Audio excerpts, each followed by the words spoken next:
নমস্কাৰ বন্ধুসকল, আজি হৈ যোৱা CDP অৰ্থাৎ শিশু বিকাশ আৰু শিক্ষণশৈলীৰ ওপৰত মক টেষ্টৰ আনসাৰসমূহ মই এই ভিডিঅ'টোৰ জৰিয়তে লৈ আহিছোঁ। কুৱেশ্যন নম্বৰ 1, অভিজ্ঞতা আৰু প্ৰশিক্ষণৰ দ্বাৰা আচৰণৰ সংশোধন কৰাই হ'ল শিক্ষণ। এই উক্তিটো আগবঢ়াইছিল গেইটে। অভিজ্ঞতা আৰু প্ৰশিক্ষণৰ দ্বাৰা আচৰণৰ সংশোধন কৰা হৈছে শিক্ষণ। উক্তিটো আগবঢ়াইছে গেইটে। কুৱেশ্যন নম্বৰ 2, কৈশোৰ কালৰ এটা উল্লেখনীয় বিকাশ হ'ল। কৈশোৰ কালৰ বহুতকেইটা বিকাশ হয়, কিন্তু তাৰ ভিতৰত আটাইতকৈ উল্লেখনীয় বিকাশটো হৈছে দৈহিক বিকাশ। কাৰণ তাৰপিছত লাহে লাহে ভাষা বিকাশ বা বৌদ্ধিক বিকাশ আৰম্ভ হয়, কিন্তু কৈশোৰ কালৰ দৈহিক বিকাশটো বেছি হয়। কুৱেশ্যন নম্বৰ 3, তলৰ কোনটো মানসিক ৰোগৰ লক্ষণ নহয়? মানসিক ৰোগ বুলি ক'লে নিদ্ৰা, অস্বাভাৱিকতা, শিক্ষণ অক্ষমতা বা কথা মনত ৰাখিব নোৱাৰে, আটাইকেইটা মানসিক ৰোগ। কিন্তু পেটৰ বিষটো মানসিক ৰোগ বা মানসিক ৰোগৰ লক্ষণ নহয়। তো অপশ্যন নম্বৰ ডি শুদ্ধ উত্তৰ। কুৱেশ্যন নম্বৰ 4, মানসিক স্বাস্থ্য বিজ্ঞানৰ জন্মদাতা কোন? মানসিক স্বাস্থ্য বিজ্ঞানৰ জন্মদাতা হৈছে option number C, W Beas. W Beas হৈছে মানসিক স্বাস্থ্য বিজ্ঞানৰ জন্মদাতা, অপশ্যন চি।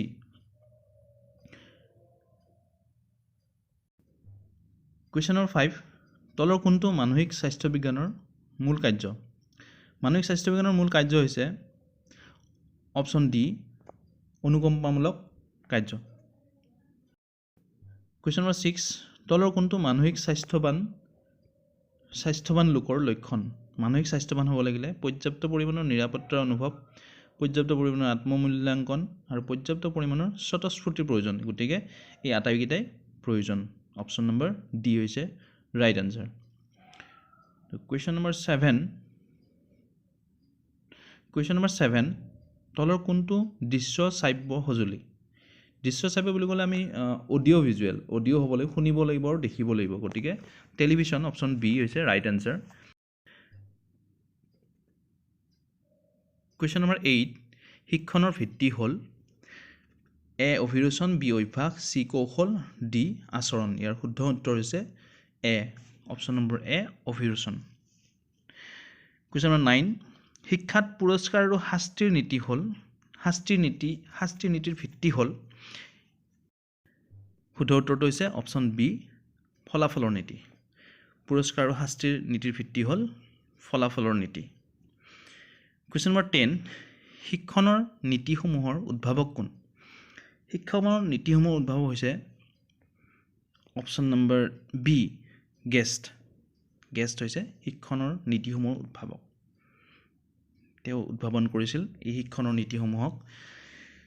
বহুতৰ ভুল হ'ব পাৰে, কনফিউজ হ'ব পাৰে থৰ্ণডাইক বা পেভলভ বুলি কেনে। কুৱেশ্যন নম্বৰ 11, প্ৰাথমিক স্তৰত মাতৃভাষা শিক্ষাদান কৰাটো কিয় গুৰুত্বপূৰ্ণ?